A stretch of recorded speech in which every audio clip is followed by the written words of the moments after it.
इस कहानी की शुरुआत में अंतरिक्ष की गहराइयों में एक स्पेसशिप को दिखाया जाता है। ये वक्त होता है सन 2154 का। ये वो वक्त है जब धरती पर इंसानों ने सभी नेचुरल रिसोर्सेज को पूरी तरह से खत्म कर दिया है। इसीलिए ऊर्जा के नए रिसोर्स के लिए इंसान एक दूसरे ग्रह पर जा रहे हैं, जिस ग्रह का नाम है पेंडोरा। स्पेसशिप के अंदर स्लीपिंग चैम्बर में एक आदमी की नींद खुलती है, जिसका नाम जैक सली है। जैक कहता है कि पिछले 6 सालों से जब से हम धरती से चले हैं, तब से हम सब के सब इन स्लीपिंग चैम्बर्स में सो रहे हैं। जैक बताता है कि मैं कभी भी इस प्रोजेक्ट का हिस्सा नहीं था, बल्कि मेरा भाई था जो कि एक साइंटिस्ट था। पर इस सफर पर आने से पहले एक चोर ने चंद पैसों के लिए गोली मारकर उसकी हत्या कर दी। मेरे और मेरे भाई का डीएनए सेम था, इसीलिए उसकी जगह मुझे इस प्रोजेक्ट में शामिल कर लिया गया। क्योंकि मेरे भाई के ऊपर कंपनी ने बहुत पैसा खर्च किया था। मैं तो एक सैनिक था जिसने जंग में अपने दोनों पैर गंवा दिए। इसके बाद दिखाया जाता है कि पेंडोरा ग्रह पहुंच जाते हैं, जहां पर बहुत बड़े बड़े रोबोट्स होते हैं। साथ ही यहाँ पर चारों तरफ लोग होते हैं जिनके चेहरे पर मास्क और हाथों में हथियार होते हैं। पृथ्वी पर ये सब सैनिक थे, पर यहाँ पर ये पैसों के लिए काम करते हैं। यहाँ का वातावरण इंसान के अनुकूल नहीं है, यानी कि इंसान इस वातावरण में सांस नहीं ले सकता। इसके बाद कर्नल माइल्स को दिखाया जाता है, जो कि यहाँ की सिक्योरिटी ऑपरेशन के हेड है। वो बताते हैं कि ये जगह नर्क से भी बदतर है। इस ग्रह पर हर वो चीज जो सांस लेती है वो तुम्हें मारना चाहती है। अगर तुम अपने आप को जिंदा रखना चाहते हो तो तुम्हें अपना ख्याल खुद रखना पड़ेगा। कर्नल की बातों से साफ साफ पता चलता है कि वो इस ग्रह से और इस ग्रह के जीवों से सख्त नफरत करते हैं। अब जैक साइंस लैब में जाता है, जहाँ इन्हें बहुत बड़े बड़े क्लोन्स दिखाए जाते हैं। दरअसल ये इस ग्रह पर रहने वाले लोगों के क्लोन्स हैं, जिन्हें इंसानों के और इस ग्रह पर रहने वाले लोगों के डीएनए से मिलाकर बनाया गया है। यानी कि ये दिखते तो बिल्कुल इस ग्रह के लोगों की तरह है, जिन्हें नावी कहा जाता है, पर इनके अंदर इंसानों का भी डीएनए है। ये एक तरह का साइंस एक्सपेरिमेंट है, जिसमें इंसान का दिमाग इन क्लोन्स को पूरी तरह से कंट्रोल करेगा। जैक को उसके भाई का क्लोन दिखाया जाता है, जो अब जैक का क्लोन है। इन क्लोन्स को अवतार कहा जाता है, इसीलिए इस पूरे एक्सपेरिमेंट का नाम अवतार होता है। यहाँ पर जैक की मुलाकात डॉक्टर ग्रेस से भी होती है, जो अवतार प्रोग्राम की हेड है। दरअसल उसे जैक की नहीं बल्कि उसके भाई की जरूरत थी, जो अब इस दुनिया में नहीं रहा। इस बात से नाराज होकर वो पार्कर के पास जाती है। पार्कर इस पूरे प्रोग्राम का हेड है। वो पार्कर को कहती है कि मुझे किसी फौजी की जरूरत नहीं है, बल्कि एक वैज्ञानिक की जरूरत है। पार्कर उसे कहता है कि हम लकी थे कि उसके भाई से उसका डीएनए मैच करता था, और अब मैं जैक को तुम्हारे साथ सिक्योरिटी ऑफिसर बनाकर भेजूंगा। अगर हम इस ग्रह पर रहने वाले लोगों की तरह दिखेंगे तो हम उनसे जल्दी दोस्ती कर पाएंगे, लेकिन हमारे रिश्ते दिन ब दिन उनसे बिगड़ते ही जा रहे हैं। ग्रेस कहती है कि अगर तुम उन पर गोली चलाओगे तो रिश्ते बिगड़ेंगे ही। पार्कर उसे वो पत्थर दिखाता है जिसे अनऑब्टेनियम कहा जाता है, जो इस ग्रह की जमीन के अंदर भरपूर मात्रा में भरा हुआ है। पार्कर कहते हैं कि हम इस ग्रह पर इस बेशकीमती पत्थर की वजह से है, जो हमारी दुनिया में 1 किलो 100 करोड़ का बिकता है। इस पूरे प्रोजेक्ट का खर्चा, तुम्हारे साइंस का खर्चा सब इसी पत्थर से आता है। इसीलिए जो भी हमारे बीच में आएगा हमें उसे अपने रास्ते से हटाना होगा। इसके बाद जैक को दिखाया जाता है, जो एक स्लीपिंग चैम्बर के अंदर जाता है। दरअसल एक मशीन है जिसके अंदर जाने के बाद इंसान गहरी नींद में चला जाता है, और उसका क्लोन जो उसके डीएनए से बना है वो पूरी तरह से एक्टिव हो जाता है। यानी कि उसका इंसानी शरीर तो सो जाता है, पर उसका वो शरीर जो उसके डीएनए से और इस ग्रह पर रहने वाले लोगों के डीएनए से बना है, जिसे अवतार कहा जाता है, वो जाग जाता है। और जब जैक का अवतार जागता है तो वो बहुत खुश होता है, क्योंकि इस अवतार में उसके पैर बिल्कुल ठीक है। वो डॉक्टर्स के मना करने पर भी खड़ा हो जाता है और इस जगह से बाहर निकल जाता है। बाहर निकलने के बाद वो पूरी तेजी से भागता है। ये उसके लिए एक सपने की तरह है, क्योंकि एक इंसान जिसके पैर नहीं है, उसकी जिंदगी में इससे बड़ी कोई बात नहीं हो सकती कि वो अपने पैरों पर भाग रहा है। यहाँ पर डॉक्टर ग्रेस भी आती है। वो जैक से पूछती है कि तुम्हें कैसा लग रहा है। जैक कहता है कि मैं बता नहीं सकता। अब रात हो जाती है और इन सब अवतार को, जितने भी क्लोन्स होते हैं, इन सब को सुला दिया जाता है। और जैसे ये सोते हैं, जैक अपने इंसानी जिस्म में उड़ जाता है। यानी कि जब अवतार सोता है तो इंसानी जिस्म उठता है, और जब इंसानी जिस्म सोता है तो अवतार उड़ जाता है। अब अगले दिन कर्नल माइल्स जैक को अपने पास बुलाते हैं। वो कहते हैं कि मैंने तुम्हारा रिकॉर्ड चेक किया, तुम काफी बड़ी बड़ी जंगें लड़ चुके हो। मुझे तुम्हारे जैसे सिपाही की जरूरत है। मुझे इस साइंस के प्रोजेक्ट में कोई भी दिलचस्पी नहीं है। जहाँ पर इस ग्रह के लोग रहते हैं, जहाँ पर उनका गांव है, वहाँ पर बहुत सारा अनऑब्टेनियम है। मैं चाहता हूँ कि तुम उनके बीच जाओ, उनमें शामिल हो जाओ, उनसे दोस्ती करो, और जब सही वक्त आए तो तुम उन्हें गांव खाली करने के लिए कहना, ताकि उस जगह से हम सारा अनऑब्टेनियम निकाल लें। अगर तुम मेरा काम करोगे तो मैं तुम्हारी टांगे हमेशा के लिए ठीक करवा दूंगा। तुम्हारी असली टांगे। जैक कहता है कि मैं आपके लिए जरूर काम करूंगा। अब अगले दिन जैक, ग्रेस, नॉम और उसके कुछ साथी कैंप से बाहर जंगल में पहुंच जाते हैं, जहां पर इस ग्रह के लोग और बहुत खतरनाक जानवर रहते हैं। ग्रेस पेड़ पौधों के सैंपल ले रही होती है, तभी जैक उनसे अलग इस जंगल को देखने लगता है। उसके सामने एक बहुत ही खूबसूरत पौधा होता है। जैसे वो उसे टच करने की कोशिश करता है, वो बंद हो जाता है। इसके बाद यहाँ पर वो एक के बाद एक सभी पौधों को टच करने की कोशिश करता है, जिस वजह से सभी पौधे बंद हो जाते हैं और उनके पीछे होता है खतरनाक जानवर। अब ग्रेस भी वहां पर आ जाती है। ग्रेस उससे कहती है कि तुम हिलना मत, ये तुम्हें कुछ भी नहीं करेगा। लेकिन जैक भाग जाता है कि वो उसकी तरफ उसे मारने के लिए बढ़ रहा है। जैक भी पूरी बहादुरी से उसकी तरफ भागता था कि वो डर जाए, और होता भी ऐसी है। वो खतरनाक जानवर डर कर रुक जाता है, लेकिन वो जैक से नहीं डरा होता, बल्कि उसके पीछे उससे भी एक खतरनाक जानवर आ गया होता है, जो इस प्लेनेट पर सबसे खतरनाक है। ग्रेस उससे कहती है कि जितनी तेज भाग सकते हो भागो, और अब जैक भागना शुरू करता है।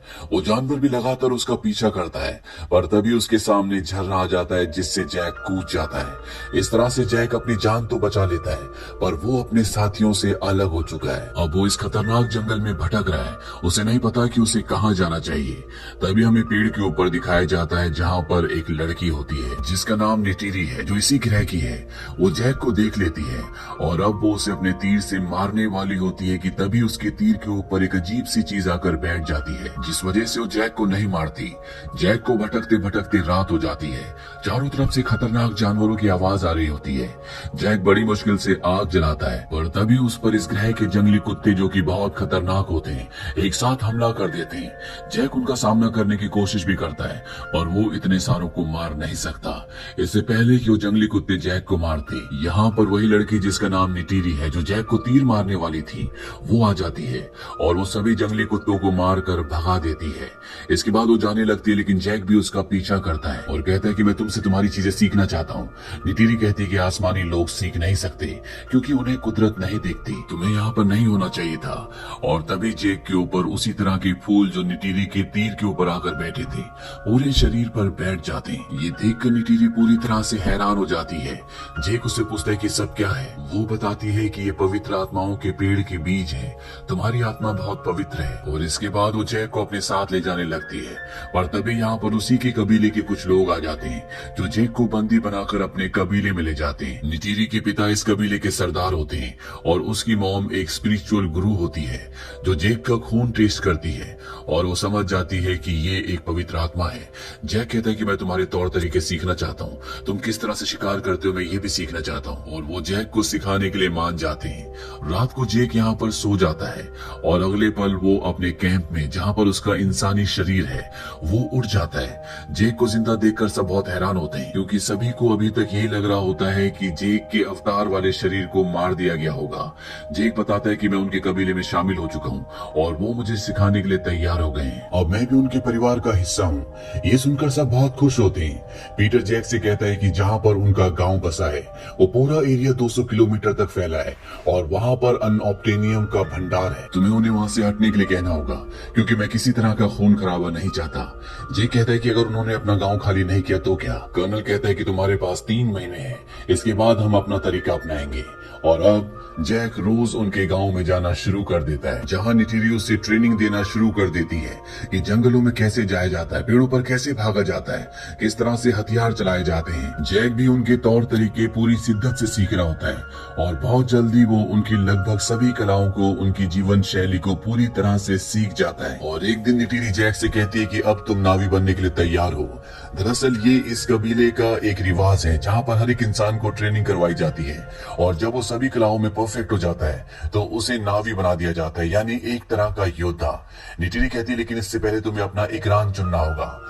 यहाँ पर बहुत बड़े बड़े पक्षी हैं जिनके ऊपर बैठकर यहाँ के लोग सवारी करते हैं, लेकिन एक नावी अपनी पूरी जिंदगी में सिर्फ एक ही पक्षी चुन सकता है, जिसके लिए एक बहुत लंबा सफर तय करना पड़ेगा। और अब जैक इसी कबीले के बाकी लोगों के साथ, जिनकी ट्रेनिंग पूरी हो चुकी है जो अपना इकराम चुनने के लिए जा रहे हैं। जैक भी उनमें शामिल हो जाता है।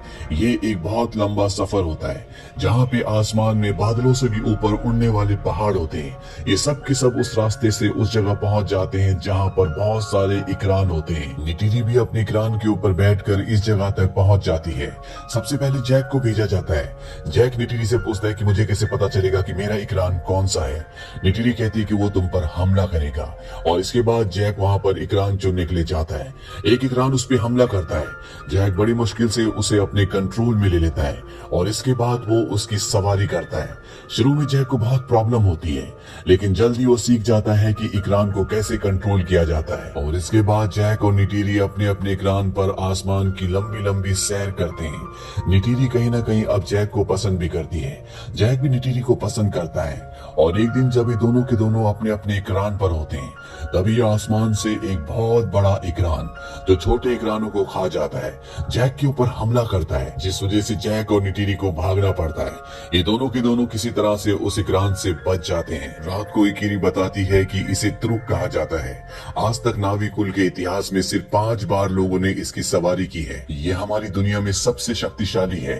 मेरे दादा के दादा ने इस पर सवारी की थी। ये वो वक्त था जब हमारी दुनिया बहुत मुश्किलों से गुजर रही थी, पर मेरे दादा के दादा ने जब तुरुक की सवारी की तो सभी कबीले एक हो गए। जैक को इनके रीति रिवाज, इनका रहन सहन बहुत पसंद होता है और जैक ने अपनी परीक्षा भी पूरी कर ली है, इसीलिए जैक को पूरे रीति रिवाजों से ये अपने में शामिल कर लेते हैं। निटिरी जैक को एक पवित्र जगह पर ले जाती है। वो कहती है कि यहाँ हम प्रार्थना करते हैं। इसे आवाजों का पेड़ कहा जाता है, हमारे पूर्वजों की आवाजें। और जब जैक अपने बालों को उस पेड़ की लताओं से जोड़ता है तो उसे सच में वहाँ से आवाजें आती है। निटिरी उसे बोलती है कि अब तुम हम में से एक हो, अब तुम इस वृक्ष की लकड़ी से एक धनुष बना सकते हो और कबीले से किसी भी लड़की को अपने लिए चुन सकते हो। जैक कहता है कि मैं पहले चुन चुका हूँ पर उसे भी मुझे चुनना होगा। निटिरी समझ जाती है कि वो उसी के बारे में बात कर रहा है। निटिरी कहती है कि वो पहले चुन चुकी है और इसके बाद ये एक दूसरे के बहुत करीब आ जाते हैं। अगली सुबह जब निटिरी की आंखें खुलती है तो वो देखती है कि वहाँ पर एक बहुत बड़ी मशीन है जो चारों तरफ पेड़ों को तोड़ रही है। वो जैक को उठाने की कोशिश करती है और जैक इंसानों की दुनिया में यानी कि इंसानी रूप में उठा होता है। उसे यहाँ उठने के लिए मशीन के अंदर जाना होगा। जैक जल्दी से मशीन के अंदर जाता है जिससे उसकी क्लोन वाली बॉडी एक्टिव हो जाती है। वो जाग जाता है। वो देखता है कि इंसान कुल देवता के वृक्ष को तोड़ रहे हैं। वो उस मशीन के ऊपर चढ़ जाता है और उसके कैमरे को तोड़ देता है, पर तभी यहाँ पर सिपाही उस पर गोलियां चलाते हैं जिस वजह से जैक वहाँ से निकल जाता है। दरअसल 3 महीने पूरे हो चुके हैं और अब पीटर और कर्नल के आदमी इस जगह पर हमला करने वाले हैं। जेक और निटिरी कबीले के पास जाते हैं। यहाँ पर ग्रेस भी होती है जो इन्हीं के रूप में होती है। जेक और ग्रेस इन्हें बताना चाहते हैं कि इन पर हमला होने वाला है, पर इससे पहले कि उन्हें बताते कर्नल उस कैमरे में जिस कैमरे को जेक ने तोड़ा था उसमें जेक की फोटो देख लेता है। इस बात से कर्नल को बहुत गुस्सा आता है और वो उस जगह जाता है जहाँ पर स्लीपिंग चैम्बर्स हैं। दरअसल ये स्लीपिंग चैम्बर्स इनके बेस से बहुत दूर जंगल में होते हैं। कर्नल वहाँ पर पहले ग्रेस का और उसके बाद जेक का स्लीपिंग चैम्बर ऑफ कर देता है जिससे वो उस दुनिया में यानी कि क्लोन रूप में पूरी तरह से डेड हो जाते हैं और इंसानी रूप में होश में आ जाते हैं। जेक और ग्रेस पीटर और कर्नल को समझाने की कोशिश करते हैं कि उनके घर को, उनके जंगल को तबाह मत करो। यहाँ पर हर एक पेड़ का दूसरे पेड़ से कनेक्शन है। साथ ही जिस गाँव पर तुम हमला करने वाले हो वहाँ पर कई 100 परिवार रहते हैं। वहाँ पर छोटे छोटे बच्चे हैं। पीटर इन दोनों को कहता है कि तुम्हारे पास आखिरी मौका है, मैं तुम्हें 1 घंटा देता हूँ। 1 घंटे में उस जगह को खाली करवा दो। जैक और ग्रेस अपने स्लीपिंग चैम्बर में चले जाते हैं और इसके बाद वो अपने अवतार वाले रूप में जागते हैं जहाँ पर जैक कबीले वालों को बताता है कि यहाँ पर बहुत जल्दी इंसानी आर्मी आने वाली है। वो तुम्हारे पूरे गांव को तबाह कर देगी। तुम चाहकर भी उनके हथियारों का सामना नहीं कर सकते। इंसानों ने मुझे इसीलिए यहाँ पर भेजा था। ये सुनकर निटिरी पूरी तरह से शॉक्ड हो जाती है। वो जैक से पूछती है क्या तुम्हें पता था कि ये सब होने वाला है? जैक कहता है कि हाँ, लेकिन अब मैं तुमसे प्यार करता हूँ, इस जगह से प्यार करता हूँ, मैं तुम में से एक हूँ। निटिरी को बहुत गुस्सा आता है। वो कहती है कि तुम हम में से एक कभी नहीं हो सकते। और इसके बाद जैक को और ग्रेस को बंदी बना लिया जाता है और कबीले का जो सरदार होता है वो ऐलान करता है कि हम इंसानों का मुकाबला करेंगे। वहीं कर्नल अपनी पूरी फौज लेकर इनके गांव तक पहुंच जाता है। यहाँ पर एक बहुत विशाल पेड़ होता है। इतना विशाल पेड़ इस पूरे प्लेनेट पर और कहीं भी नहीं होता। कर्नल देखता है कि जेक को और ग्रेस को बंदी बना लिया गया है। वो समझ जाता है कि इन लोगों ने इनकी बात नहीं मानी, इसीलिए वो अपनी आर्मी को इन पर हमला करने का ऑर्डर देता है और एक के बाद एक कई मिसाइलें छोड़ी जाती है, जिस वजह से बहुत सारे नावी लोग मारे जाते हैं। चारों तरफ तबाही का मंजर होता है और तभी निटिरी की मॉम, जो कि धर्म गुरु भी है, वो चाकू लेकर जेक के पास आती है और उसे कहती है कि अगर तुम हम में से एक है तो मदद करो। वो उसकी रस्सियां काट देती है और अब जेक भी इनकी मदद करने की कोशिश करता है, पर तभी इनका विशाल पेड़ गिरना शुरू हो जाता है, जिस वजह से इन सबको यहाँ से भागना पड़ता है। निटिरी के पिता, जो कि कबीले के सरदार हैं, उनकी भी मृत्यु हो जाती है। जेक की और ग्रेस की मशीन को भी बंद कर दिया जाता है और वो इंसानी रूप में उड़ जाते हैं। इन दोनों को और इनके साथी नॉर्म को भी बंदी बना लिया जाता है। इंसानी पायलट में एक लेडी पायलट होती है, जिसे ऐसा लगता है कि यहाँ के प्लेनेट वालों के साथ जो भी हो रहा है वो गलत हो रहा है, इसीलिए बड़ी चालाकी से वो इन तीनों को यहाँ से अपने फाइटर प्लेन में छुड़ा कर ले जाती है। ये उस जगह जाते हैं जहाँ पर जंगल में इनके स्लीपिंग चैम्बर्स हैं। ये स्लीपिंग चैम्बर्स को वहां से उठाकर दूसरी जगह ले जाते हैं ताकि कोई भी मशीन को बंद ना कर सके। और एक बार फिर से जैक स्लीपिंग चैम्बर के अंदर जाता है और अगले पल वो क्लोन के रूप में उठ जाता है। वो देखता है कि उसके चारों तरफ राख ही राख है। ये एक तबाही का मंजर होता है। जैक कहता है कि उन्हें मेरी मदद की जरूरत है और मुझे उनकी मदद की, लेकिन मुझे अपनी वफादारी एक बार फिर से साबित करनी होगी। वो अपने इकरान को बुलाता है और आसमान में उड़ना शुरू कर देता है। उसके नीचे तुरुक भी उड़ रहा होता है। तुरुक इस प्लेनेट का सबसे खतरनाक और सबसे बड़ा पक्षी है। जैक अपने इकरान को नीचे की तरफ, जहां पर तुरुक उड़ रहा होता है, उस तरफ चलने के लिए कहता है और वो अपने इकरान से तुरुक के ऊपर छलांग मार देता है। वहीं हमें नावी लोगों को दिखाया जाता है जो सब के सब प्रेयर्स कर रहे होते हैं और तभी वहां पर सब डर जाते हैं क्योंकि उनकी तरफ इकरान बढ़ रहा होता है, जो पशु पक्षी यहाँ के लोगों को सबको मार के खा जाता है। पर जब यहाँ के लोग ध्यान से देखते हैं तो वो देखते हैं कि उसके ऊपर जेक सवारी कर रहा है। ये देखकर सबके सब डर जाते हैं क्योंकि आज से पहले सिर्फ 5 ही लोग तुरुक की सवारी कर पाए। निटिरी को भी एक बार फिर से जैक पर विश्वास हो जाता है। जैक यहाँ पर ऐलान करता है कि इंसानी लोग हमारी तरफ बढ़ रहे हैं। वो चाहते हैं कि हम इस जगह को खाली कर दें, पर अब एक संदेश इंसानों तक भी पहुंचाना है कि चाहे कुछ भी हो जाए, हम इस जगह को खाली नहीं करेंगे। ये हमारी जमीन है। बाकी कबीले वालों को भी ऐलान कर दो कि तुरुक मकटू ने उन्हें बुलाया है। दरअसल जो तुरुक के ऊपर सवारी करता है उसे तुरुक मकटू कहा जाता है और जैक का संदेश पूरे प्लेनेट पर फैला दिया जाता है, जिस वजह से यहाँ पर और भी बहुत सारे नावी लोग इकट्ठे हो जाते हैं। अब जैक आत्माओं के वृक्ष के पास जाता है, जहाँ पर वो इस प्लेनेट की देवी, जिसका नाम एवा है, उनसे प्रार्थना करता है। वो कहता है, मैं जानता हूँ कि हम इंसानों को हराने के लिए काफी नहीं है, पर आप इस प्लेनेट के हर एक जीव जंतु, हर एक पशु पक्षी में वास करती है। मुझे आपकी जरूरत है। अगले दिन इंसान इनके आत्माओं के पेड़ को नष्ट करने के लिए आगे बढ़ रहे होते हैं, लेकिन जैक और उसके सभी साथी युद्ध के लिए तैयार होते हैं। जैक के कुछ साथी हवा से अपने पक्षियों पर इन पर हमला करते हैं, कुछ लोग जमीन से भी हमला करते हैं। जैक के पास इस प्लेनेट का सबसे बड़ा पक्षी है, इसीलिए वो इंसानों के बहुत सारे हेलीकॉप्टर्स को अपने तुरुक के पंजों से पकड़कर फेंक देता है। जैक बहुत ही बहादुरी से सामना करता है, लेकिन इंसानों के पास हथियार है, गोलियां हैं, जबकि इस प्लेनेट के लोगों के पास ऐसा कोई भी हथियार नहीं है। इसीलिए धीरे धीरे इस प्लेनेट के लोगों की हार होना शुरू हो जाती है और एक पल ऐसा आता है जब निटिरी फंस जाती है। सोल्जर उसकी तरफ बढ़ रहे होते हैं, वो भी इंसानों के सामने आने वाली होती है। तभी सभी इंसानों को रेडियो पर मैसेज दिया जाता है कि बहुत तेजी से कोई तुम्हारी ओर बढ़ रहा है। किसी को कुछ समझ नहीं आता और बहुत जल्द इस प्लेनेट के खतरनाक खतरनाक जानवर, जिन पर गोला बारूद का भी कोई असर नहीं होता, वो इंसानों पर हमला कर देते हैं और एक एक करके इंसानों को मारना शुरू कर देते हैं। वही आसमान में बहुत सारे इकरान इनके हेलीकॉप्टर्स पर हमला कर देते हैं। यानी जैक ने जो देवी एवा से प्रार्थना की थी, देवी एवा ने उसकी प्रार्थना सुन ली है। पर कर्नल अभी भी हार नहीं मानता। वो अपने बहुत बड़े रोबोट के अंदर फिट हो जाता है और जैक पे हमला करता है।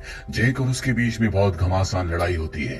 कर्नल कहता है, शायद तुम अपनी असलियत भूल गए। दरअसल कर्नल को स्लीपिंग चैम्बर दिख जाता है, जिसके अंदर इंसानी जैक सो रहा है।